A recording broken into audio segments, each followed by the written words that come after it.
Hello friends, my name is Ravi Kumar Bharadwaj and this is part 28 of FoxPro tutorial series. So guys, हम इस tutorial में find command के बारे में देखेंगे कि फाइंड कमांड का यूज़ करके कैसे हम इंडेक्स्ड किए गए डेटाबेस फाइल के रिकॉर्ड्स में से किसी भी रिकॉर्ड को सर्च कर सकते हैं. सो गाइस, अगर हम फाइंड कमांड का यूज़ करना चाहते हैं फॉक्सप्रो में तो इससे पहले हमें एक बात का ध्यान रखना होगा कि हम जिस भी रिकॉर्ड में से फाइंड कमांड का यूज़ करना चाहते हैं वो रिकॉर्ड पहले इंडेक्स्ड होना चाहिए, उसके बाद ही हम उसमें फाइंड कमांड यूज़ कर सकते हैं.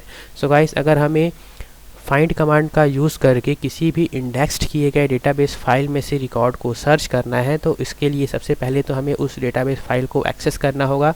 देन इंडेक्स किए गए डेटाबेस फाइल में से फाइंड करने के लिए हमें लिखना पड़ेगा सेट ऑर्डर टू नेम या फिर यूज emp ऑर्डर नेम, ऐसा लिखना होगा. देन फाइंड कमांड का यूज़ करते हुए उसमें से उस रिकॉर्ड का नाम लिखना होगा जिस रिकॉर्ड को हमको सर्च करना है.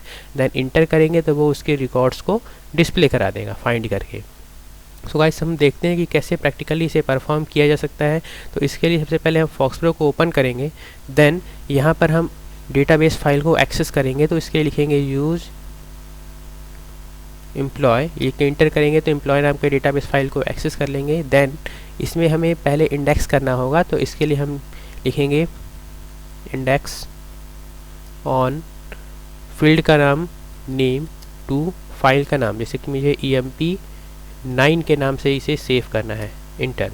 तो emp9 के नाम से पहले से ही एक डेटाबेस बना हुआ है तो मैं इसे emp10 नाम दे रहा हूँ, emp10. Then inter.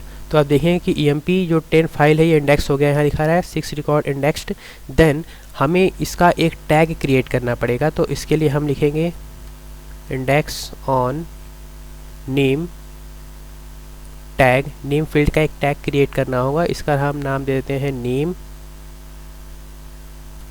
1, टैग का नाम दे दे रहे हैं नेम 1.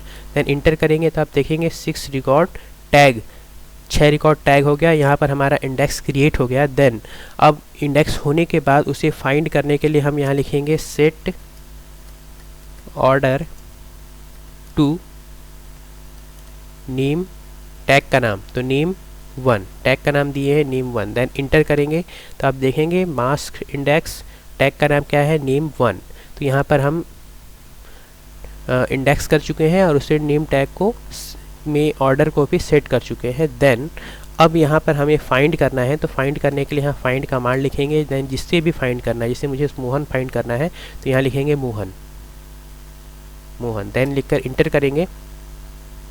मोहन से फाइंड नहीं कर पा रहा है. देन हम यहाँ पर सूरज लिख के देखते हैं, सॉरी, इंटर. आप देख रहे हैं कि ये सूरज को, ये टोटल 6 रिकॉर्ड में से ये 3rd नंबर के रिकॉर्ड में ये सूरज को फाइंड कर पा रहा है.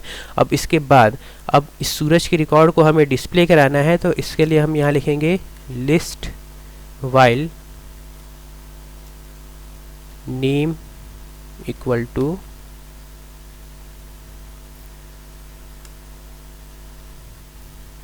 सूरज. ये लिख के जैसे इंटर करेंगे तो आप देखेंगे सूरज के रिकॉर्ड को डिस्प्ले करा देगा. इसी प्रकार अगर हमें धनंजय के रिकॉर्ड को सर्च करना है तो यहाँ पर हम लिखेंगे फाइंड देन धनंजय, ये लिखकर इंटर करेंगे तो आप देख रहे हैं कि 6वें रिकॉर्ड में से टोटल ये 5वें रिकॉर्ड में धनंजय का रिकॉर्ड सेव है. देन अब हम इसे डिस्प्ले कराना चाहते हैं तो फिर से लिखेंगे लिस्ट वाइल का लिस्ट कमांड का यूज़ करके या डिस्प्ले कमांड का भी यूज़ करके हम ये रिकॉर्ड को डिस्प्ले करा सकते हैं. देन यहाँ पर धनंजय, ये लिखकर जैसे ही इंटर करेंगे तो आप देखेंगे धनंजय के रिकॉर्ड को वो फाइंड करके डिस्प्ले करा दे रहा है. सो गाइस, इस प्रकार से हम कितने बड़े भी डेटाबेस फाइल को इंडेक्स करके उसके अंदर से किसी भी रिकॉर्ड्स को आसानी के साथ फाइंड कर सकते हैं. So guys, hope you enjoy it and please subscribe to my channel and thank you for watching this video. Bye.